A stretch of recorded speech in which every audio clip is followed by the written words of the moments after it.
Then came the crashing of internet ventures in 1999, and then 2000, and then 9/11 in 2001. My business was under enormous pressure, forcing us to let go of all but one designer.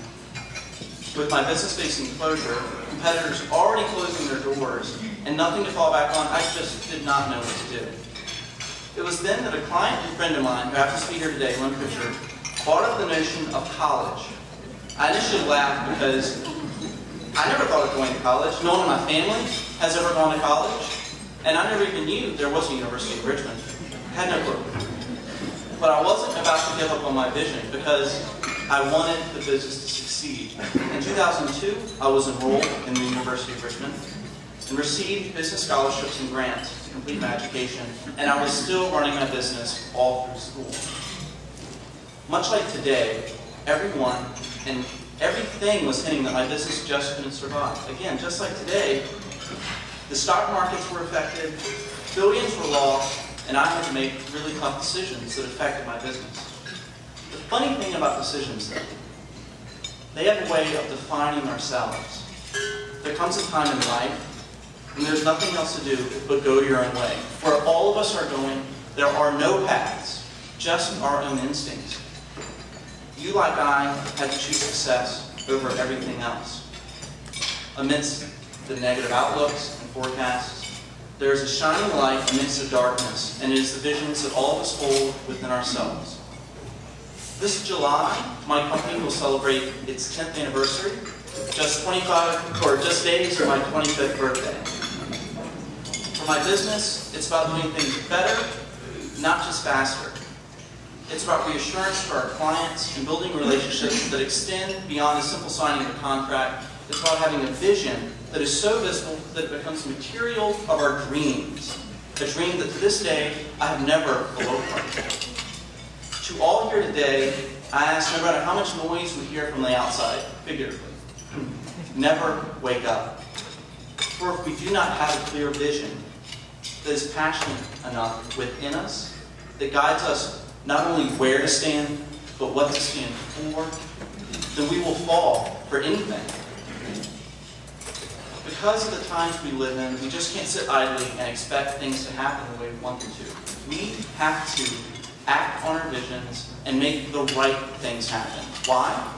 Because we're all visionaries. Visionaries have a magical way of seeing the invisible. It's a school skill my mother taught me when I wasn't allowed to get up from a canvas until something stirring was in its place. I feel that if there is one thing I can convey to you all here today that has aided me more than anything else, it is this. Just like treasures that we have when we tuck away, visions never disappear, as long as we do not abandon them. In the increasingly digital age that we all live within, it is important to work harder at maintaining our relationships. They require more than an email and follow-up call. They require more than voicemail, or even a text message and picture mail. In my organization, we refer to each other as family. We eat together, we laugh together, we work together. We work together. They don't work with me, or they don't work for me, rather. They work with me. If you're an employee of a business, know that it is on your shoulders that we, as entrepreneurs, humbly and respectfully stand upon. You allow us to spread our wings and catch the wind of our dreams with you by our side the entire time. We appreciate your efforts when you think you don't. We respect your values and your character and your uniqueness and your contribution. As our Small Business Person of the Year, Sean Boyer, has stated, the reason for his success is by being surrounded by a great team. I couldn't agree with you more. Joseph Keller, which isn't here today, but our Family and Business Person of the Year, put it perfect when he said, it's about forgetting your name when you walk through the door and focusing on your employees and your customers. We simply would not exist without you. I believe organizations exist so that ordinary people can do extraordinary things. I want to be the first to thank you for being here. You are a part of our family. My clients also are extended family to me, and I look to them for guidance. With this type of relationship, we have grown without any ad or marketing piece about our agency. Instead, it is the faith and confidence that they've put in us that have allowed us to step out of the box and grow at unprecedented levels each year. We now serve over 250 companies around the world. And this year, in a down economy, we've experienced the largest quarter growth in the company's history. Ralph Waldo Emerson wrote, "The creation of 1,000 forests is in but one acorn." From this room alone, we have the capability to touch millions. We should never forget where it all started. You all are the reason that I never gave up. You never closed your doors when times got tough. You just kept fighting. And I kept watching. In high school and in college, people never stopped fighting. And the people that stopped should not have been in business anyway. You gave me the confidence that doing a good job overweighed being a child. Just as I've been told that my story inspires others, your story also does the same for me. For my staff, that makes me look like I actually know what I'm doing. To the continuing stories that we're hearing here today of others that have never given up. This event isn't about a lunch, awards to me. It's about knowing that we are not alone. We're not alone in our fears or in our hopes and in our dreams. We are different. We are exceptions. We are vanguards, thinkers, and doers. We are men, women, and some children. We're inspired. We're driven.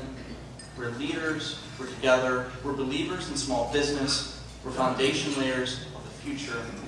We are together, and we are eager, and we are not going anywhere. We courageously implement our visions in a way that resonates within the souls of people. We will win that race that we've been running each time we go to work every day. Never stop running. Never forget what it was like to be that young child. The energy, the fervor, the eagerness, staying strong and knowing that I look up to each and every one of you more than you'll ever know. Thank you, best of luck, and never wake up from the dream.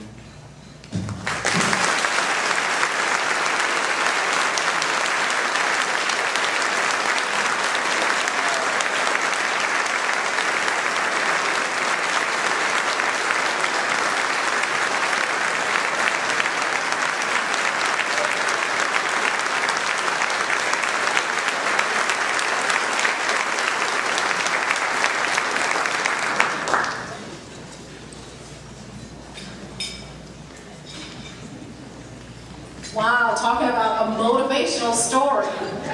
Not quite 25 and already celebrating 10 years in business. Wow. I read someplace that we have not because we asked not. So it's apparent that Joel asked, and now things are truly happening for him. Congratulations for a job well done.